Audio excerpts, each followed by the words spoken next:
अस्सलाम वालेकुम biology 9 chapter number 4 cells and tissue lecture number 4।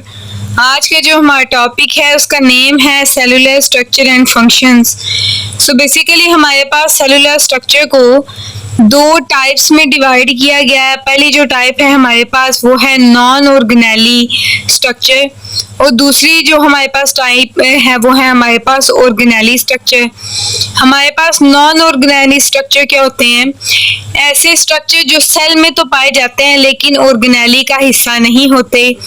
और जो हमारे पास होता है ऑर्गेनेली स्ट्रक्चर वो हमारे पास सेल में तो पाया जाता है लेकिन उसका रोल ऑर्गेनेली में भी होता है। तो बेसिकली ये हमने टॉपिक में ये चीज़ पढ़नी है कि कौन कौन सी ऑर्गेनेली हैं जो कि ऑर्गेनेली कहलवाने के काबिल हैं और कौन कौन से ऐसे पार्ट हैं, कौन कौन से ऐसे स्ट्रक्चर हैं जो कि एक सेल में पाए जाते हैं लेकिन वो ऑर्गेनेली का हिस्सा नहीं होते। तो हम स्टार्ट कर लेते हैं। Cellular structures and functions. We are well familiar with the basic organization of a eukaryotic cell. कहते हैं जब हमने चैप्टर नंबर 1 पढ़ा था तो उसमें हमने ऑर्गेनाइजेशन पढ़ी थी किसकी? यूकैरियोटिक सेल की। Here we will get some detail learning about the cellular structure and function। कहता है यहाँ पे हमने थोड़ी सी डिटेल पढ़नी है जो कि हमें किससे मुतालिक होगी? सेलुलर स्ट्रक्चर से मुतालिक। The cell is made by the assemblage of organelles. There are some structure in the cell that are not organelles and but are still very important for cell। कहता है कि हमारे पास कुछ भी कोई ऐसे पार्ट्स हैं जो हमारे पास स्ट्रक्चर है जो कि सेल में पाए जाते हैं जो ऑर्गेनेली नहीं होते लेकिन वो सेल के लिए बहुत ज़रूरी हैं। उनमें हमारे पास आ जाती है the cell wall, cell membrane, cytoplasm and cytoskeleton. जो पहली हमारे पास टाइप है वो है हमारे पास सेल वॉल। सेल वॉल को बेसिकली नॉन लिविंग कहा जाता है। ये हमारे पास इस टॉपिक में हमने जो हमारे पास टॉपिक स्टार्ट है सेल वॉल का, उसमें सबसे पहले हमने उसकी कंपोजिशन देखनी है, उसका स्ट्रक्चर देखना है और फिर देन हम उसके फंक्शन को देखेंगे। तो हम स्टार्ट कर लेते हैं अपने टॉपिक को। We know all living organism have the cell wall around their cells। कहते हैं तमाम जानदारों में हमारे पास सेल वॉल नहीं होती एक सेल के गिर्द। Animal and many animal-like protists, cell wall is non-living and strong component of the cell located outside the plasma membrane। कहता है हमारे पास एनिमल और बहुत से ऐसे एनिमल लाइक प्रोटिस्ट जो कि नॉन लिविंग होते हैं और हमारे पास बेसिकली जो हमारे पास एनिमल जो प्रोटिस्ट होते हैं वो लिविंग होते हैं लेकिन जो हमारे पास सेल वॉल है वो नॉन लिविंग है। And strong component the cell located outside the plasma membrane। It provides shape, strength, protection and support to the inner living matter, a protoplasm of cell। कहते हैं ये हमारे पास जो सेल वॉल है ये हमारे पास प्रोवाइड करती है शेप, स्ट्रेंथ प्रोवाइड करती है, प्रोटेक्शन करती है, सपोर्ट करती है हमारी इनर लिविंग मैटर को।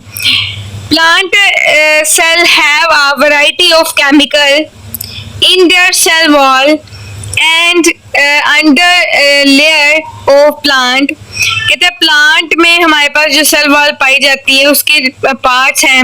जो आउटर पार्ट्स होता है प्लांट सेल वॉल का उसे हम बोलते हैं प्राइमरी वॉल और ये किससे बनी हुई होती है? सेलुलोज से बनी हुई होती है। And cellulose is most of the common chemical in it. Some plant cell for example xylem cell and also have. उसके बाद जो हमारे पास सेल के अंदर वाली लेयर होती है जो कि प्राइमरी वॉल के अंदर पाई जाती है उसे हम बोलते हैं सेकेंडरी वॉल।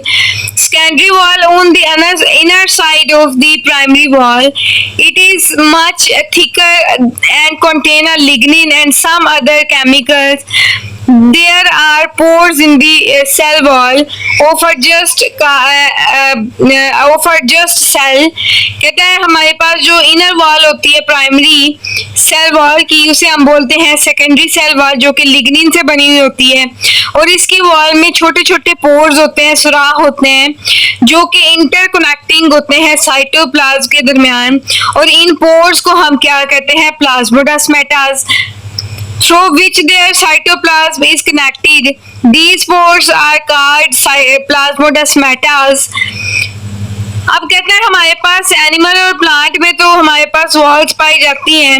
अब जो हमारे पास फंजाई और प्रोटिस्ट है उनमें किस तरह की वॉल पाई जाती है तो उसके बारे में पढ़ लेते हैं। Fungi and many protist have cell wall although they do not contain cellulose. Their cell wall are made of variety of chemicals. कहते हैं इनकी जो सेल वॉल होती है वो हमारे पास सेलुलोज की नहीं बनी हुई होती बल्कि ये बहुत से मुख्तलिफ केमिकल से मिलकर बनती है। For example chitin is present in the cell wall of a fungi. जो फंजाई की सेल वॉल होती है वो काइटिन की बनी हुई होती है। Prokaryotes have a cell wall composed of a peptidoglycan. कहते हैं जो हमारे पास प्रोकैरियोट्स होते हैं उनकी जो हमारे पास सेल वॉल होती है वो बनी हुई होती है पेप्टाइडोग्लाइकिन की। पेप्टाइडोग्लाइकिन बेसिकली हमारे पास कॉम्प्लेक्स एमाइनो एसिड हैं और शुगर है जो मैंने आगे इधर लिखा भी हुआ है that is complex of amino acid and a sugar. तो ये था आपके पास लेक्चर नंबर 4 जिसमें आपने सेलुलर स्ट्रक्चर एंड फंक्शन के बारे में पढ़ा था और सेल वॉल के बारे में पढ़ा था। सेल वॉल में 2 लेयर्स होती हैं, एक होती है प्राइमरी एक होती है सेकेंडरी। उसके बाद हमने वो वाले ऑर्गेनिज्म जो कि फंजाई और प्रोकैरियोट्स से उनकी कंपोजिशन पढ़ी है कि वो किस तरह के सेल्स होते हैं, उनकी कंपोजिशन कैसी होती है। तो ये सारा आज का आपका टॉपिक था।